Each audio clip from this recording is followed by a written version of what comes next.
નમસ્કાર, સત્યમેવ જયતે લાઈવ ન્યૂઝમાં આપનું સ્વાગત છે। વડોદરામાં પ્રી મોન્સૂન કામગીરીના દાવાઓ વચ્ચે વધુ એક ચોંકાવનારી ઘટના સામે આવી છે। શહેરના તાંદલજા વિસ્તારમાં અચાનક રોડ ધસી જતા સર્જાયેલા મસમોટા ભૂવામાં એક કાર ખાબકી હતી। સદનસીબે સ્થાનિકોની સતર્કતાના કારણે કાર ચાલકનો આ બાદ બચાવ થયો હતો। વડોદરાના તાંદલજા વિસ્તારમાં અચાનક રોડ ધસી જતા મસમોટો ભૂવો સર્જાયો હતો। તે દરમિયાન પસાર થઈ રહેલી એક કારનો આગળનો ભાગ ભૂવામાં ગરકાવ થઈ જતા ઘટના સ્થળે અફરાતફરીનો માહોલ સર્જાયો હતો। ઘટનાની જાણ થતાં સ્થાનિક લોકો તાત્કાલિક દોડી આવ્યા હતા અને કારમાં ફસાયેલા ચાલકને સુરક્ષિત રીતે બહાર કાઢ્યો હતો। સદનસીબે આ ઘટનામાં કોઈ જાનહાનિ કે ઈજાની ઘટના નોંધાઈ નથી। ઘટનાના કારણે થોડા સમય માટે વાહન વ્યવહાર પણ પ્રભાવિત થયો હતો। સ્થાનિકોમાં ભારે રોષ જોવા મળ્યો હતો અને રસ્તાની ગુણવત્તા તેમજ તંત્રની કામગીરી સામે ગંભીર સવાલો ઊભા થયા હતા।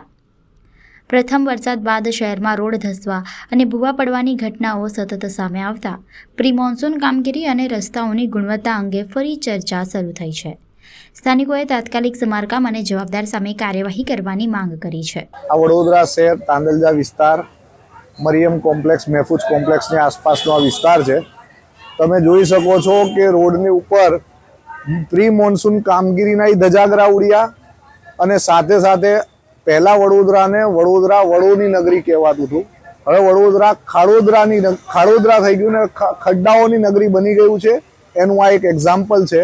જ્યાં ને ત્યાં ખાડાઓ ખોદવામાં આવે ને ખોદ્યા બાદ એ પૂરતી વખતે જે કાળજી રાખવી જોઈએ ખાડાઓ પૂરવામાં એવી કોઈ કાળજી રાખવામાં નથી આવતી અને એના કારણે આજે ચાલતી ગાડી રોડ ઉપર સીધી ભૂવામાં ફસાઈ ગઈ। એ તો ઠીક છે કે ભાઈ ગાડી સ્પીડમાં નથી, બાકી કોઈ મોટી હોનારત થાય તો એના માટે જવાબદાર કોણ?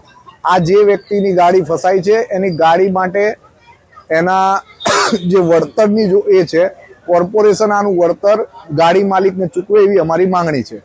અચ્છા, અને અહીંયા આ વિસ્તારમાં પ્રી મોન્સૂનની કામગીરી કરવામાં આવી છે કે નહીં પાલિકા દ્વારા? પ્રી મોન્સૂનની કામગીરી ચોપડા પર તો દરેક જગ્યાએ થાય છે, પણ સ્થળ સ્થિતિમાં તમને કોઈ જગ્યાએ કચરો ઉઠાવતા કે જે વરસાદી કાંસ છે એ સાફ કરતા કોઈ જગ્યાએ દેખાયું હોય તો અમને બતાવો। અમને તો નથી દેખાયું।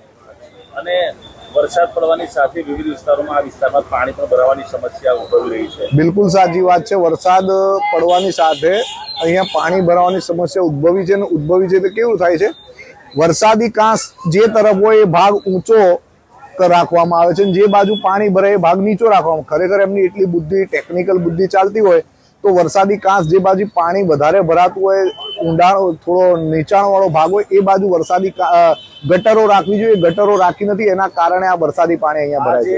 આના પહેલા પેચવર્ક પણ અહીંયા કરવામાં આવ્યું છે, તેમ છતાં પણ ભૂવો પડ્યો છે। એ પેચવર્ક કામગીરીને શું કહેશો? કોન્ટ્રાક્ટરની કામગીરી એ જ છે, સૌથી ફૂક પટ્ટીવાળું કામ છે આ, કે કોન્ટ્રાક્ટરો કામ કરે છે, કામ કર્યા પછી જે ખાડા ખોદ્યા હોય ખાડા પૂરવાની જે જવાબદારીમાં જે કાળજી ચોકસાઈ રાખવાની હોય એ ચોકસાઈ ના રાખી, એના કારણે આજે કોઈને નુકસાન વેઠવાનો વારો આવ્યો છે।